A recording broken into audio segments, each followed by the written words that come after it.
What is going on, Cornerstone? I am not muted out, so I'm not going to be talking for 10 minutes and you guys not hear me. Today, we're going to talk about inventory leads. When you're new, you're definitely not in a position to be shelling out some serious money on A leads. So, you're going to be working your B leads, C leads, D leads, Z leads, mail co leads, lead co leads. How do you talk to these clients? How do you call them? What kind of leads should you buy? Kind of, helping you figure out a lead strategy and how to deal with them, right?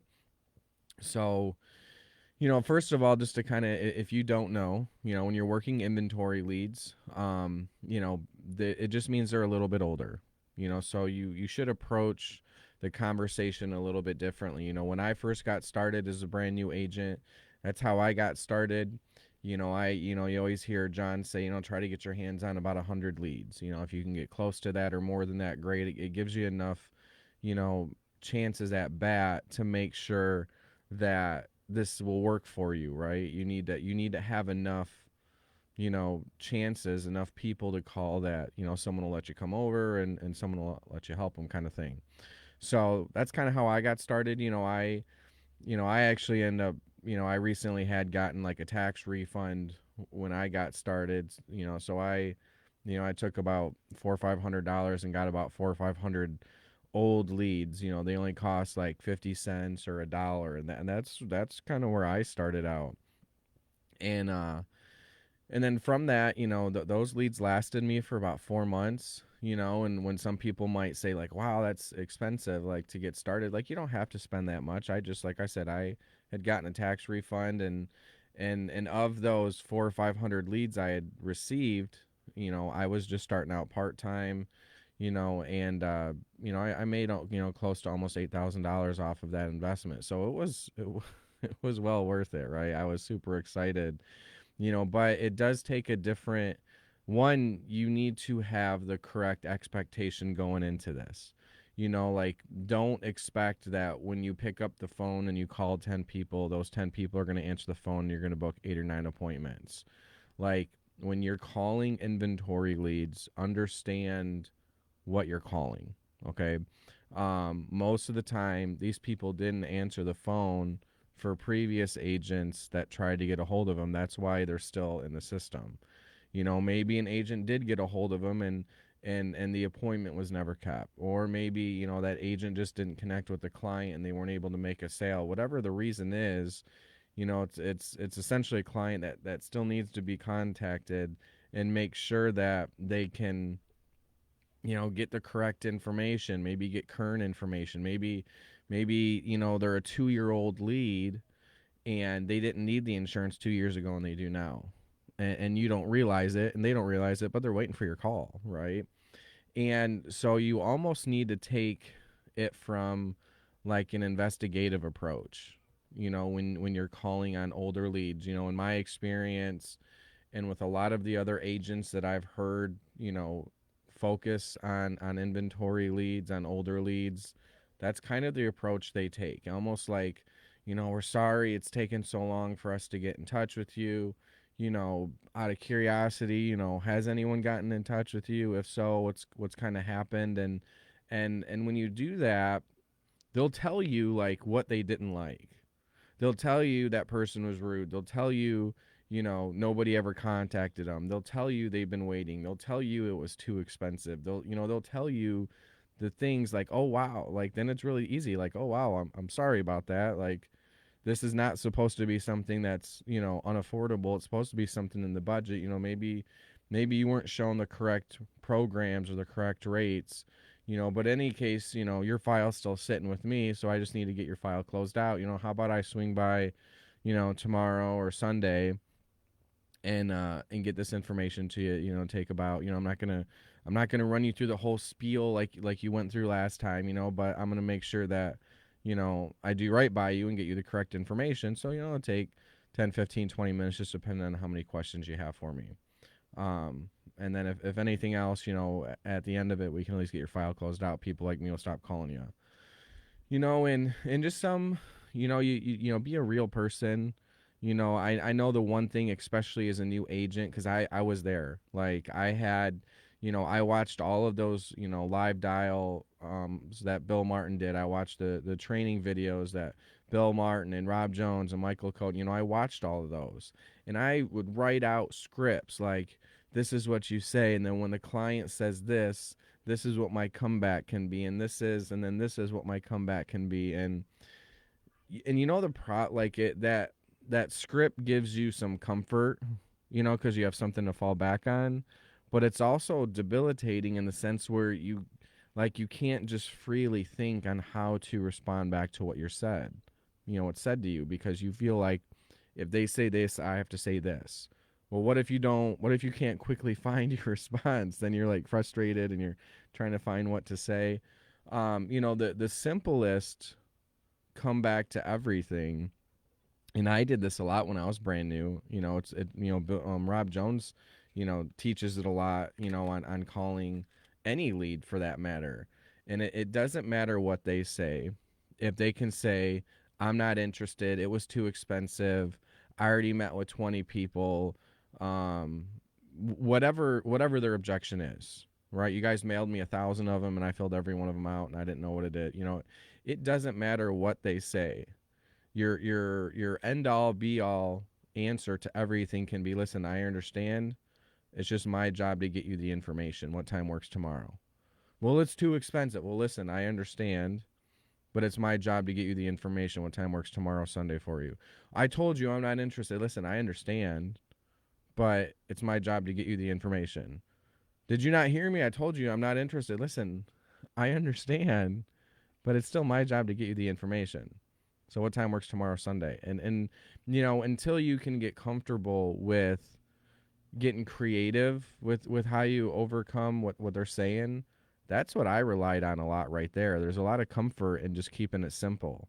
That you can use that handling objection with like anything, and you just become a broken record over and over and over and over, because it is your job to get them the information.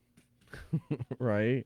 So, when you're trying to figure out a lead strategy, I like what John always says about like you wanna be trying to, like for every $100 you spend, you should make about 1,000. So that's always like a good solid starting point. If you can try to invest at least $100 to get started, that can hopefully give you a good batch of leads to work off of. Now if you're only investing $100, I would probably work maybe more on the C leads, or maybe even if you ventured into like some of like the Mailco leads, get in touch with your hiring manager, regional manager, and figure out how to get leads from Mailco. Because they got like 50 cent and dollar leads. Those were actually the leads I got started on. They're going to be a little bit older.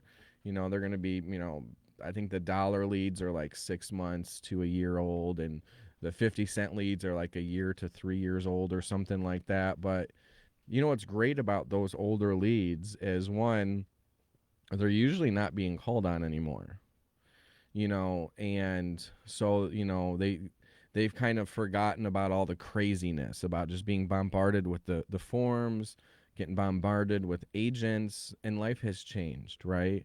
So if they weren't interested, a year ago, 2 years ago, 3 years ago, things have changed over time, and now even more so, with everything that's going on in the world, people's you know reason to get insurance is even more so heightened.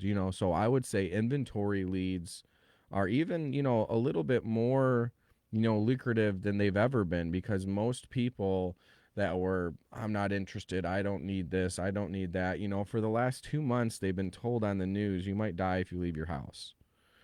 For the last 2 months, maybe they know somebody that got sick and unfortunately passed away, or, got sick and almost passed away and it kind of scared them, or maybe they almost passed away, right? Because well, I mean, if they just had coronavirus, we're not going to be able to help them right now. But, maybe something changed in their life that kind of made them, appreciate the value of life insurance and life insurance with living benefits a little bit more than they did, even if it was just, I mean, 3 4 months ago. This, I mean, we kind of heard about it in China, but it wasn't really, a thing that was going on with us. So I think most people usually don't pay attention to things that aren't related to your situation. And our country wasn't in shutdown 3 4 months ago. And so 3 4 months ago, someone could have been like, "Yeah, I'm never gonna need this. That's ridiculous." Blah blah blah. And now here we are 3 months later, and now maybe that same person might be like, "Ooh, maybe I need to do something." Right? I mean, so it's there's a lot of power in those inventory leads right now. I would say now more than ever. So it's a great time, even if you've been doing this for a while and you want to try to maybe increase your profitability, instead of spending, the high dollars on the A leads, venture down into some of them inventory leads and, get through the hurdles. Yeah, you're going to make a little bit more dials, but the leads cost a lot more. Your return on investment isn't insane. I mean, you can, an appointment's an appointment. You spend 50 cents, a dollar, $3, $6, $20, $40, whatever you spend on the lead. When you're in the home, you're in the home, right? And a 50-cent appointment is the same thing as a $40 appointment. Once when you're in the home, all gloves are off. They're all the same. They're all equal.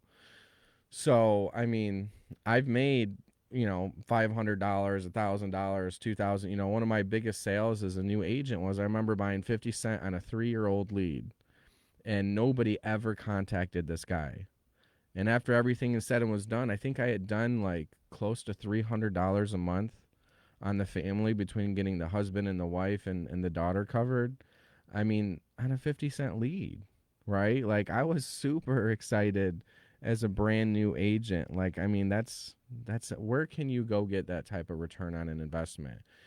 So it's, but be realistic with, how much you have to spend, and that will dictate what kind of leads. I would say, you want to get a minimum of 50 leads, and ideally you want to try to get at least 100.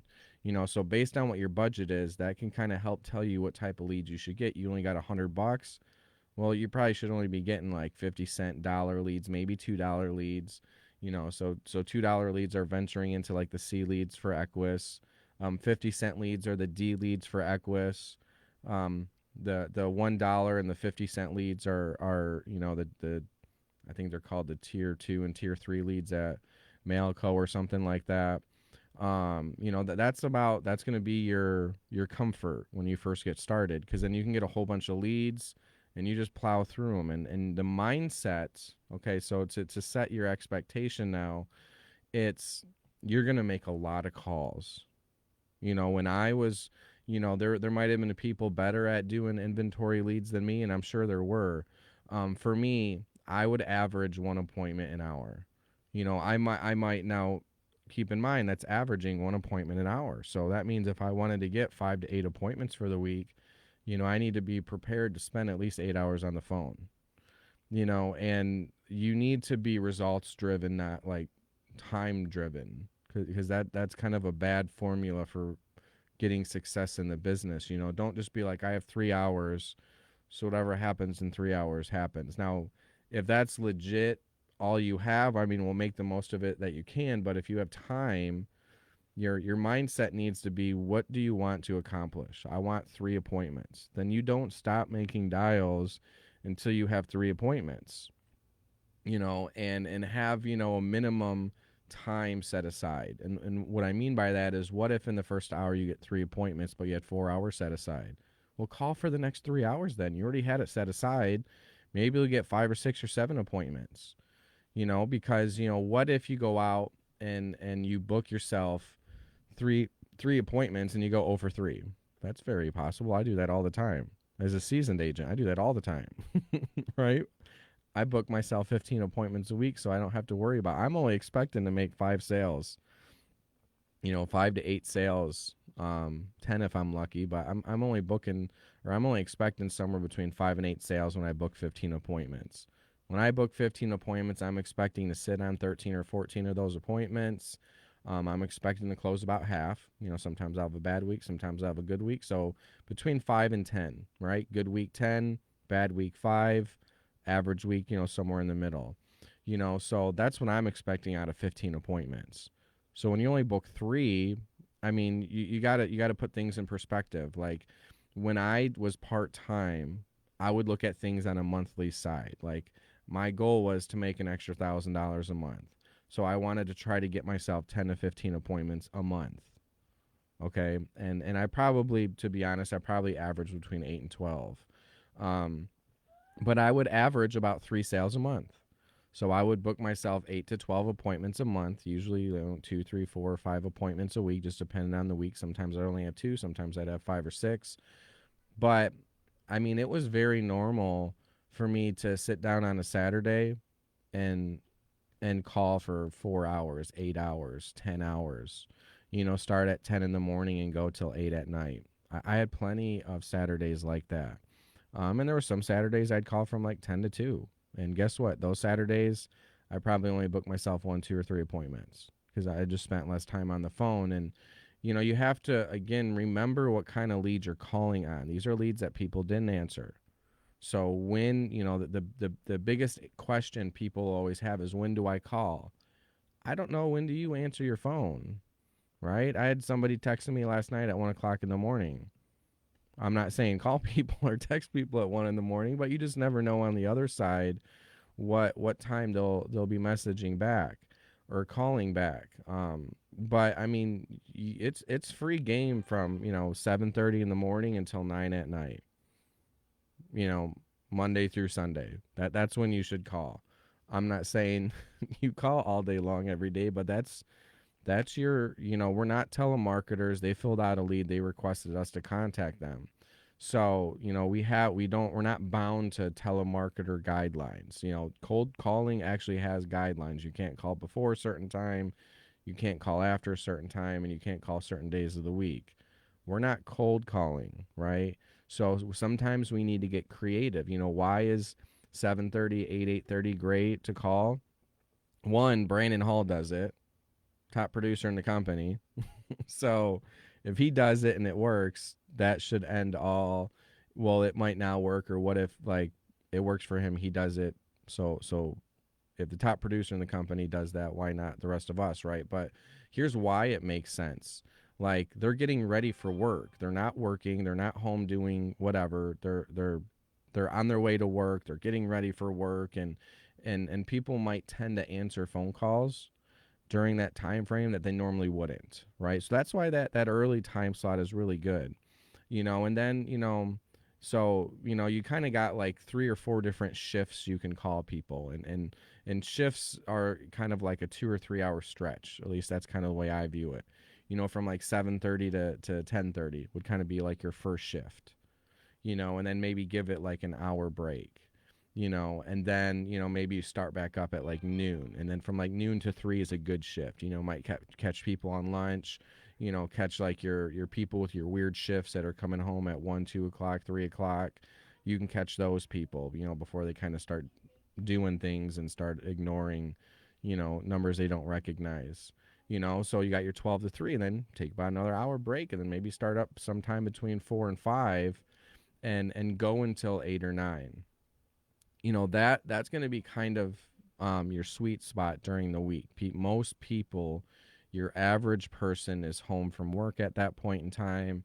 Their day's winding down, and they're tending. But here's the thing: that's when a lot of telemarketers tend to call too. So that's why you got to get creative. You got to call them in the mornings. You got to call them in the afternoons. You got to call them in the evenings. You got to call them on the weekends. You got to call them at 8 o'clock on Sunday.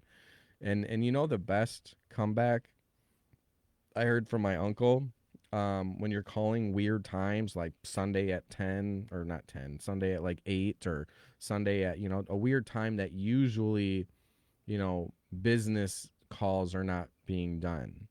And you just tell them, like, don't you know what day it is, or don't you know what time it is? And it's like, listen, I apologize, I understand, but here's the thing. Like, I'm trying to get a hold of you about, this form you had filled out about the mortgage protection, and what I tend to find is when I call at normal business hours or during the week, people tend to, they don't recognize my number, and they just think I'm a telemarketer. I'm not a, I'm not a telemarketer. I'm following up on a form that you had sent in, and actually I just want to apologize real quick because our records show that you sent this form in a while back. I'm not sure how long ago. It could have been 3, 6, 12 months ago. I mean, maybe even a couple years ago. I don't know. All I know is our records show at some time after you had closed on the mortgage, we had sent you out some letters in the mail to see if you're interested at protecting the mortgage. And there's a couple different ways you can respond at that time. You can fill it out. You can go online. You can do it over the phone. However you responded. But and our records show that this file's never been satisfied. It's never been closed out. That we've never been able to get this information out to you. So they kind of have me trying to clean up all these random requests that seem to kind of have fallen through the cracks. So I guess just out of curiosity, has anyone ever gotten in touch with you on this? And then just stop and let them answer, and they'll be like, I don't know. Okay, well, I mean, it sounds like maybe not, and again, I was kind of afraid of that, and I apologize that you sent this in so long ago. It's kind of our job to get this info out to you as soon as possible, and it seems like we kind of dropped the ball there, so that's kind of why this has gotten escalated up to me. I'm actually going to be over in your area tomorrow and Sunday. I can swing by this, take about 10, 20 minutes. Does a morning, afternoon, or evening usually work best, for you? And then just go right into booking the appointment. And I like when you're dealing on inventory leads, I like using words like, it's been escalated up to me.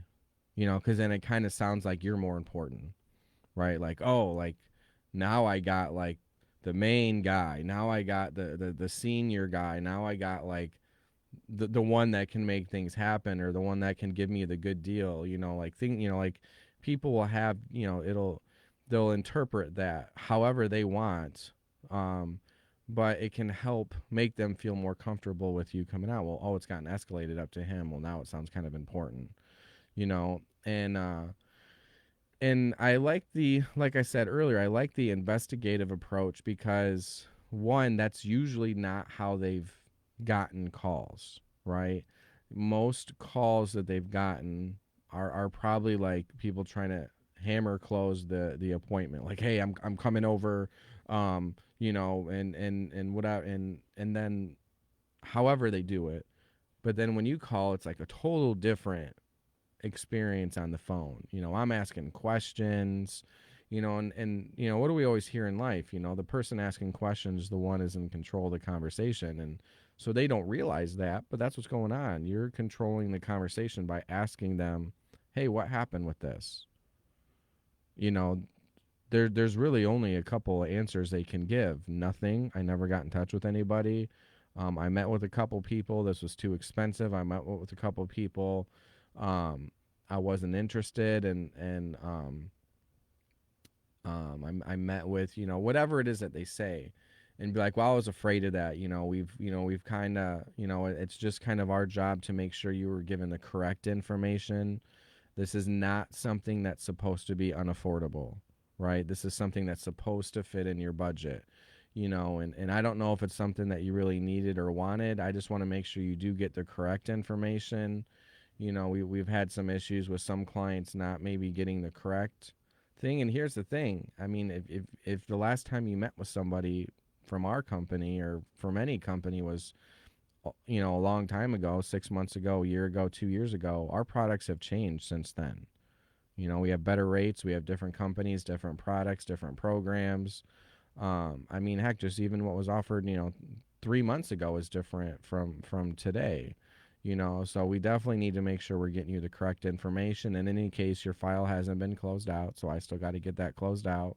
It's my job to get you the information so we can get this closed out. So what time works tomorrow or Sunday, morning, afternoon, or evening? This only takes 10, 15, 20 minutes. I'm just going to squeeze you in real quick. I got a whole bunch of people to follow up with. I just got to, we're just, again, just apologize that it's taken us so long to get back in touch with you. And it's kind of just my job to get through these, requests as quick as I can. So, we don't have all these, people just kind of left wondering, like, with mortgages unprotected and what's going on kind of thing. Don't, the couple big things I would always tell people to stay away from, or how to handle certain objections, or don't be afraid to say certain things. You will hear at times, Oh, are you with the bank? No, no, not with the bank. We're third party. I like what my mom actually has been saying when people say that. It really puts things in perspective with no, we're not with the bank. Just like when you went and found the house, you had your realtor, or if you refinanced, the only other person that was really involved was your lender. So your realtor finds you the house, your lender, finances the home, and now it's our job to protect the home. So this is kind of the last step in that full process. So the bank doesn't handle this anymore. We're a third party company. We're licensed through the Department of Insurance, by the state of Michigan or the state of North Carolina or Indiana or Florida or whatever. So this is our job to follow up with, the residents that have, recently, or in your case, a year or two ago, but, that have started that process. And it's our job to kind of come in at the tail end, especially for those that have filled out the forms, and had sought interest in at least getting information. It's my job just to get you the information on how the programs work. That's all. Don't be afraid to tell them, but then also to give credibility. It puts things in perspective. Like, oh, that's a normal thing, right? You get a realtor, you get a lender, and then you talk with a field underwriter, mortgage protection guy, whatever you want to call it. Um, it's just part of the process, right? So it just helps people visualize that's a normal thing, right? That's just what you normally do. I don't ever mislead somebody and let them think like, oh, I work for the bank or with the bank or work with a lot of banks or for a lot of the banks. Like, no, you don't. I always run, um, you know, I was always told, if is what you're saying, what you'd say, run it through the grandma filter, is what you're saying, probably okay. And but you're a new agent. Your simplest comeback to anything that is said on the phone is, I understand, but it's my job to get you the information. And just use that as your fallback until, you like I said, you get more comfortable, you've made, a couple $100, and keep track too. Like, you're a brand new agent. I mean, even seasoned agents should do this, but you're, especially if you're brand new, you get a hold of 5 people and you don't book an appointment, call your hiring manager, call your regional manager. That's exactly what I just told, one of my new agents yesterday. If you talk to 5 people, and that could take you 5 minutes, it could take you 5 hours. I don't know how long it's going to take for people to answer the phone. But if you talk with 5 people and they all say no, call me and let's just make sure, was that just the numbers, or is it because there's different things, like there's what you're saying, right? That's important. But then there's how you're saying it. What's your tone? Like, hey, good news. This is Andrew with your mortgage protection. Like, whoa, like, who the hell is this on the phone? Like, don't get excited. Don't get salesy. Just mellow tone. Hey, this is Andrew. Just calling about your Fifth Third mortgage. First of all, I kind of wanted just to apologize. It seems like shortly after you had closed on the loan, we had mailed you out some letters to see if you're interested in protecting that loan from like a death, critical illness, chronic illness, things like that. You had filled out the form and mailed it back to us. I'll be honest, I'm not sure how long ago you did that. They kind of just, escalated these forms up to me because they know, on file, we don't have anything showing we've ever gotten this information out to you, So, um, again, just want to apologize about that out of curiosity. In regards to that mortgage protection, have you ever talked with anybody about that yet? Or like what kind of happened with that? And just see what they say. Um, and I mean, and a lot of response can be like, I was kind of afraid of that. Like, oh, I wasn't interested. Yeah, I was kind of afraid of that. Oh, it was too expensive. Yeah, I was kind of afraid of that. It's, a lot of our programs has changed since you probably last met an agent. And, we've also had some feedback that, maybe clients weren't shown the correct programs, because, just to be frank with you, these are supposed to be something affordable if it makes sense for you.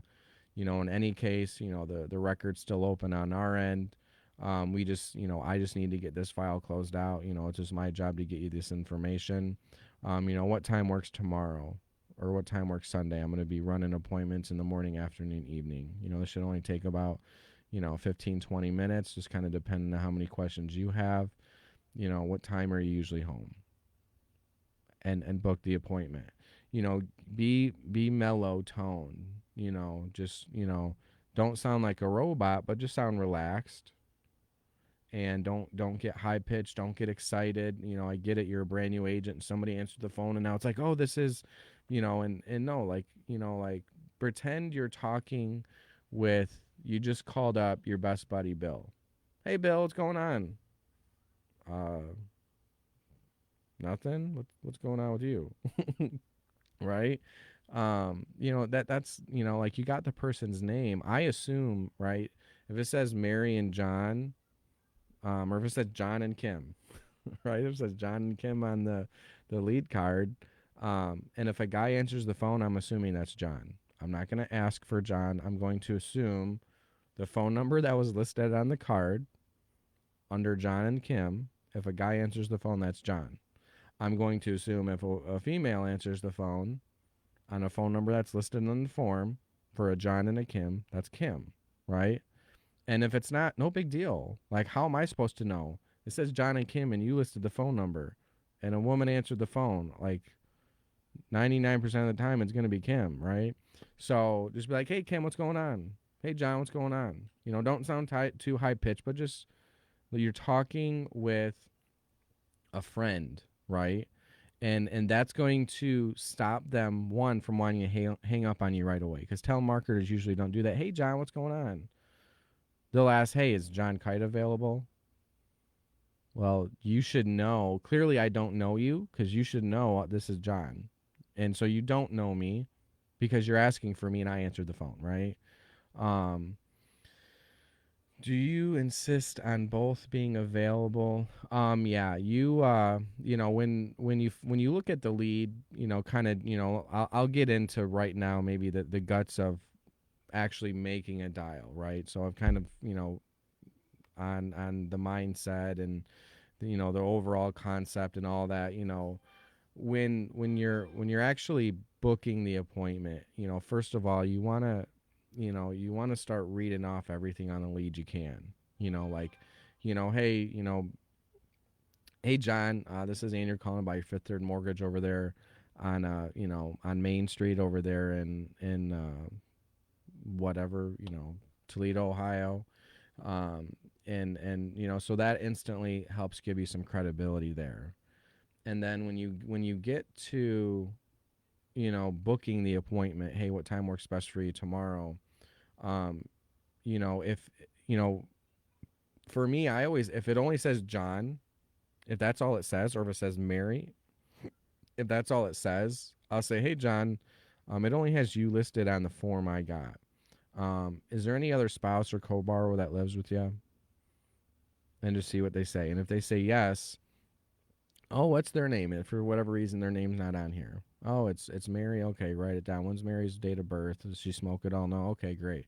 So what time will work best for you and Mary then? Well, Mary's name's not on the mortgage. That's fine. I mean, you guys are married, right? Or you're living together. I'm sure if you guys are anything like me and my wife, I mean, we got to discuss this, and we want to hear about it and understand it before we make a decision. And it's, if we find out there's a spouse or co-borrow, it's required that we just make sure both people are present. Totally fine. She's not on the mortgage. I imagine she's probably going to be the beneficiary though, right? So it's definitely good, for her to be there. What time works for the best of you tomorrow? Don't ever. You're a new agent. I can guarantee you're going to do this, even though I'm telling you not to. Your hiring manager, your regional manager, Bill Martin, Equis, even though everybody is telling you not to, because I did it. And I know you're going to do it. But I'm going to tell you what's going to happen when you do it. You're going to meet the husband or meet the wife because they're going to insist, oh, no, she's not on the loan. She doesn't need to be a part of it, blah, blah, blah. I'm the man, or I'm the woman, whatever. I'm good. I make all the decisions. Okay, that's fine. I'll be there then. You know what's going to happen? You're going to run through your appointment. You're going to get to the end. Hey, which option works best for you? You know what? Maybe I was wrong. Maybe I need to talk with my wife or my husband. And be like, what do you mean? You told me they wouldn't know. I think I didn't realize what this was. This is a lot more important than I thought it was. I definitely need to bring them in on this. And, so I'm going to have to think about this. I'm going to have to talk about them with this, and I'll get back with you. You've just lost the sale, right? Because their spouse is not going to go down that emotional journey that you brought them down. They're not going to really understand from your lips the reason and why they need this. They're going to hear it from their spouse. They're just going to hear another bill, $80 a month, blah, blah, blah. Like, you're going to do it, right? I know you are because I did it, even though I was told not to do it. And guess what happened? That's that even though they assured me on the phone they didn't need the spouse, they did, right? So it's don't fall for it. You're excited, you want to sit with somebody, I get it. But what's going to be even more, you know, unexciting is every time you sit on an appointment and you don't make a sale. It's going to happen. You're going to get a bunch of no's, right? You're going to suck at the beginning. Totally fine. But here's the thing, don't set yourself up for failure, because that's what you're doing when you book a one-legged appointment. If they say, I don't need my spouse, listen, we're required, if you have a spouse, you know, me, your hiring manager, Equis, we're all telling you, it's a requirement. So if you want to feel comfortable about saying that, say that. You're required. Your regional manager is requiring you. Equis is requiring you that if there's a spouse or a co-borrower, they're both present. Oh, well, it's just my fiance, my girlfriend. Great. You guys live together, right? You both need to be there. I don't care. Like, if I find out, like, they're in a serious relationship if they're living together. I don't care if they've been together for a week. I don't care if they've been together for 10 years. If they're living together, they're in a serious relationship, and they both need to be there when we're talking about protecting the mortgage, because 99 times out of 100, the other person that's living with them is going to be the beneficiary of this policy. So if they're going to be the beneficiary, they need to be there.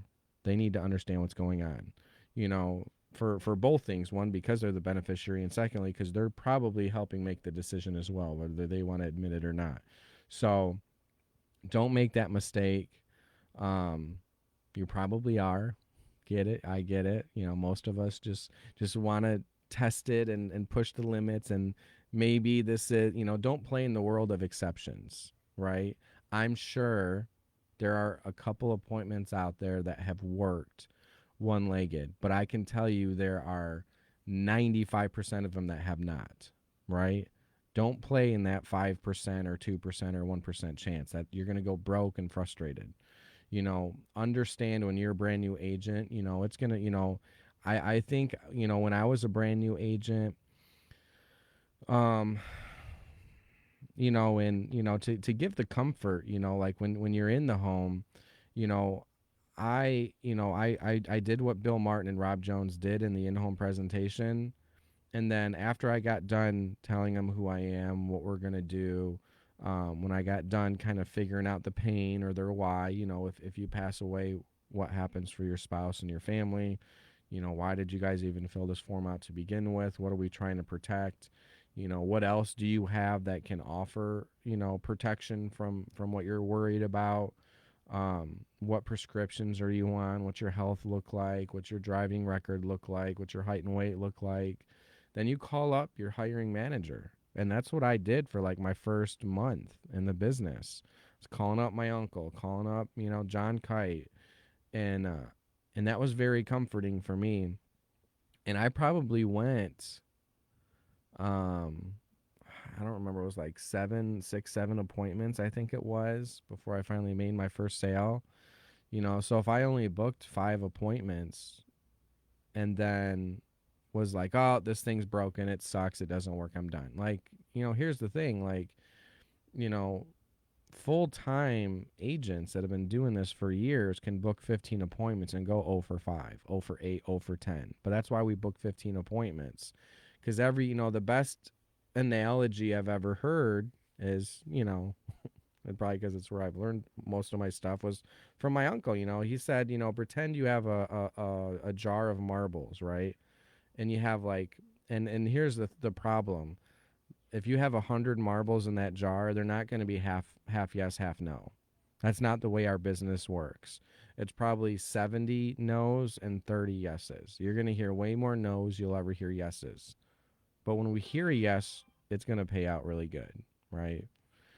So you're going to hear more no's. So when you reach into that jar and you pull out, oh, there's a no.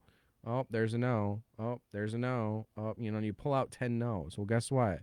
Now there's only 60 no's and 30 yeses. So the chances of you pulling out a yes begin to grow more and more and more. And it's the exact same thing for us. I dare you to go out there and try to get 20 no's in a row. I dare you.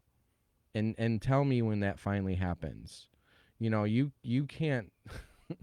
Maybe you can, but I don't think you can suck bad enough to get 20 no's in a row. Right? So if you kind of look at it, like I remember John saying that one time, somebody had said, I think it was John had said it, way back when he first got in the industry, someone had told him, just go out there and get me 10 no's. It's like, aren't I, isn't the whole purpose of this for me to sell insurance? Yeah, just go out there and get me 10 no's. And then he'd get to his sixth, seventh appointment, two, three, four, five no's, six no's. Oh, seventh was a sale. Got to start back over. One no, two no. Oh, third one was a sale. Got to start back over. Oh, first one was a sale. Oh, first one was a sale. First one was a no. Second, third, fourth, fifth, sixth one was a no. Seventh was a no. Oh, eighth one was a yes. I mean, so it's, you know, just, when you have that, if you got to have that kind of mindset to try to prove somebody wrong that you won't make sales, try to prove me wrong that you can't go out there and go for over 20. It might happen. I mean, Tanya Hughes, one of our top producers in the entire company, she's gone 0 for 21 before, but she also made $500,000 last year. I would be okay with having a track record like that to be able to make that kind of income.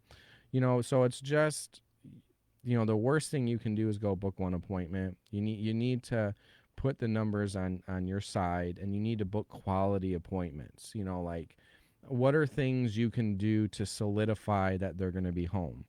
And I wasn't doing this until one time I heard Brandon Hall talking about it, about how he um, um, pins down the appointment. The worst thing you can do is go out there and book yourself 4, 5, 6 appointments for a day, and then only one of them be home. That's going to be very deflating and unexciting and depressing, and it's just going to suck, right?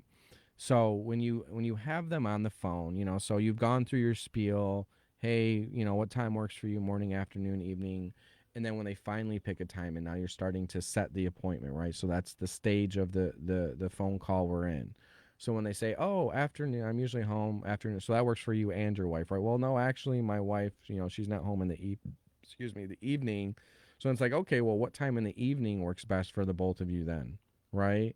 And then from there, it's you book the appointment. Okay, so just so I can find your house a little bit better, what color is your house? Are the numbers for your house on the house, on the mailbox? Do you guys have a mailbox? Should I be looking for a car in your driveway or out front? Do you guys park out front in the garage? Do you want me to park in the driveway or out front? Do you have a preference? And the reason for that is as ridiculous as it might sound. I mean, I remember when I didn't do that, I'd show up to people's houses and they'd be like, oh, I didn't know you were coming over. Like, really? I told you I was coming over. Like, I told them I was coming over. How did you not think I wasn't coming over? But then when you do things like what color is your house, or the numbers on the house, where should I park? Is there anything special that stands out? Oh, I got a pink door. Oh, I'm sure that stands out like a sore thumb. That should be easy to find. And or I got a yellow Lamborghini in the driveway. Like, I'll I'll recognize that, right? I haven't had that one yet, but they're visualizing and they know you're coming over now. There is no way this guy's going to call me if he's worrying about what color the house is, right? And where should he park? Like, they're visualizing me. Are there any main, what are the main cross streets by your house? Like, I'm trying to make sure they know without a doubt I am coming to their home, right? Another really big tip I'd give you as a new agent is don't book hard times. And what I mean by that is don't book, a 4 o'clock. I'm gonna be there at 4 o'clock. Well, what happens if you show up late? You're going to. I can guarantee you're going to run into traffic. You're going to run into weather. You're going to have an appointment run late. You're going to get tied up with something and you're going to leave your house late. Whatever the case is, you're going to be late at a lot of your appointments. Um, so you need to book. Like I remember when I first started, I'm like, I felt like I needed to tell them I'm be at your house at 4 o'clock. And I remember hearing Brandon Hall, and I keep referencing him, but he's the number one agent in the company, right? So if he does it, it's got to work. I can't disagree with what he does, so why not incorporate that stuff? And he would give hour windows, and I'm even thinking that is crazy. No, it's not. It works just fine. And I can't tell you the amount of peace of mind you will get as a new agent when you do things like that. Hey, how about I be there sometime between 4 and 5 o'clock? They told me evening works. It's something between like 4 or 5, or maybe between like 6 and 7 work better for you. Oh, between 4 and 5. Here's the thing: we're programmed to accept things like that. How many times has the repair guy, the cable guy, said, "Hey, I'll be there between 12 and 8"? Well, shit, my Wednesday's shot now because I got to be home for the cable guy. And who knows when he's going to be there because he said he's going to be there between 12 and 8, right? Like, how many times has that happened to you? It's happened to all of us, right? Or you're at work and you got to make sure your sibling or friend is at your house because you're at work and someone has to be there. The cable's not going to get fixed or the furnace isn't. Someone's got to be there. So we're programmed to accept ranges, right? That's a normal way of getting a service done when someone comes to our home. So we're no different. We're providing a service, mortgage protection service. So give them a range, and that gives you a lot of comfort. If you need to spend a little bit extra time in the home, do it. If you need to, swing by the gas station and pick up something to drink or go to the bathroom, you'll have time for it, right? Because, I don't have to be there at 4 o'clock. I can show up at 4:15, 4:30, 4:45. Heck, I can even show up at 5 o'clock because I told them between 4 and 5. So it gives you a lot of comfort. I would advise you, and a lot of this stuff, run by your hiring manager. You're a new agent. You should probably be booking appointments every 2.5, 3 hours, somewhere in there. Your hiring manager, regional manager can help you figure out, what kind of schedule to run. Don't do it anything more often than that. When you hear, agents like me say I book appointments every 90 minutes, I didn't start there. I started at 2.5 hours, and then I started to notice I was getting done really early with my appointments, and I dropped it down to 2 hours. And then when I started to notice, like, wow, it seems like I'm getting done early, I'm like, I'm gonna really pay attention to this now for like the next week or two. And then I was regularly getting done, 20 minutes, 30 minutes early. So I'm like, okay, I think I can do every 90 minutes now. But then when I give them that hour window, because here's the thing, there's appointments sometimes I'm in there for 2 hours, 2.5 hours. So when I have that hour window, I can spend that extra time in this appointment because I have that cushion to get to my next one. Um, so it's a good thing if you're running late because you're making sales. Don't sit there and chit chat with somebody for 2 hours and not make a sale. I mean, you're there to do business, right? I mean, so you should know after 30 minutes, 45 minutes, an hour, if you're not making a sale, you need to get out of there and move on to your next appointment so you're not showing up late. Don't show up late because you were just having a good conversation. Show up late because you were busy helping somebody and making a sale. Um, be there as long. I had an appointment. I was in the home for 6 hours and I had to reschedule two of my appointments after that. I've only had one or two appointments to do something like that, but your most important appointment is the one you're in. Um, to kind of wrap this up, so you guys have enough time for the 11 o'clock call. You're a new agent. Your best comeback to any objection is, I understand, but it's my job to get you the information. Make sure both people are on the lead. If it only says one person on the lead, ask them. And that's the best way I found to ask, because I kind of felt uncomfortable at times if I was a guy asking a woman, hey, are you married? But when I ask them, hey, this form only has you listed, is there a spouse or co-borrower that lives with you that needs to be updated on the form? It seems more like an official question, right? So that's the way I ask it. If they say yes, or if they say, well, if they hesitate, there's somebody there, right? pick up on the nonverbals even though you're not in person. If they hesitate, that's a very easy question. Is there a spouse or co-borrow? Nope. If they have to think about it, there's somebody there, and they're trying to categorize, is my girlfriend or fiance a significant other? Do I need to include my wife even though she's not on the mortgage? Like that's what's running through their head. If they hesitate, there's a significant other. Get that information and make sure they're present. Um, Book your appointments every, 2.5, 3 hours.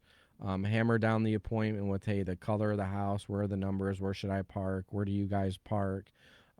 Track your numbers. Get a sheet. Equis has, where's my thing right here? Equis has, you can go online. I would, advise everybody. Sorry. Go get the activity tracker. You can come in here and you can, track things like, where's your appointments? You can see like how many dials did you make? How many contacts did you make? How many appointments did you set? You can, schedule out your day so you can see. So when you talk with your hiring manager and say, so, hey, how'd your dial session go? Oh, it went great. I made, 1,000 dials, talked to 200 people and only made 2 appointments. Like, wait a minute, that's a problem. But if it's like, oh, I made 1,000 dials, talked with 20 people and booked, 12 appointments, like, wow, that's awesome. It's not about how many dials you made. It's about how many people did you talk to, and then how many appointments did you book. And 1,000 dials might sound like a lot, but when you call somebody, you should double dial them. You call them, they don't answer, you call them back. Because here's the thing, they don't recognize your number. So what do you do when you don't recognize a number? You don't answer it. But what if they call immediately again? Oh, maybe it's somebody I know and they're just calling for a number that I don't recognize. So then you answer it. You can leave voicemails. Hey, sometimes I kind of there's kind of two approaches for a voicemail. Vague or to the point. Vague would be, hey, you know hey John, got the form you filled out, just had a couple questions, if you can give me a call back, phone numbers, blah blah blah blah blah.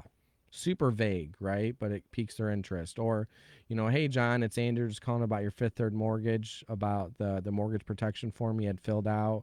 Looks like they got me in the area over on Monday, Tuesday. I was planning on swinging by. If you can just give me a call back and let me know what time of the day swings by so I know when you'll be home, or you can just expect to see me on Monday or Tuesday.